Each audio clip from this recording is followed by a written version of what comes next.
Greetings, my friends. I'm Armen Zakarian, literary storyteller, and here on this channel we talk about books the way they deserve to be talked about, not like dusty museum pieces, but like living, breathing companions in our messy human journey. And today, I want to help you meet Homer. Not as a homework assignment, but as a guide to memory, rage, tenderness, war, and everything in between.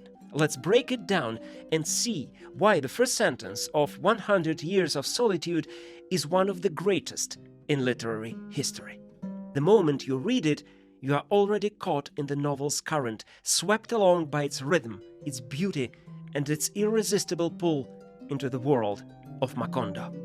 We are going on a risky journey with our good old Don Quixote de la Mancha, searching for the origins of this most popular pseudo-Cervantes quote of all times, slip down in the deep hollow of the shadowy Montesinos cave of misquoting, since the instruments of darkness, as Macbeth was once informed, oftentimes tell us truth.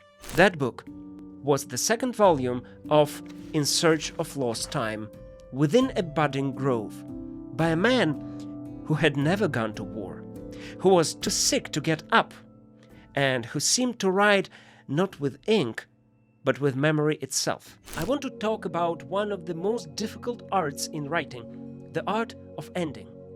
Sometimes it's a twist, sometimes a whisper, but it is always a decision to make, not just of what to say, but how much to leave unsaid. And that's why Hemingway's endings deserve a closer look. Because no one, absolutely no one, trusted the silence after the last sentence quite like he did. In Hemingway's world, meaning doesn't lie on the page. It lives beneath it, waiting for us to see the shape beneath the surface. The Catcher in the Rye is one of the most influential books of the 20th century, a novel that speaks in a teenage voice. It was first published in 1951, and soon it was banned and blamed for everything, from teenage rebellion to moral decay. The Lord of the Flies, the first novel of future Nobel Prize winner William Golding. We'll try to figure out how Chekhov completely changed the world of fiction. We'll try to understand what exactly this writer did to literature that made George Bernard Shaw want to tear up all his plays. We'll talk about George Orwell's 1984, one of the most recognized and influential books of the previous century. Through a compelling personal history of resistance and struggle of an individual, Orwell shows in his novel how a cruel totalitarian regime might function. It all began with a bored editor, a lucky train ride, and a manuscript nearly ended up in the bin.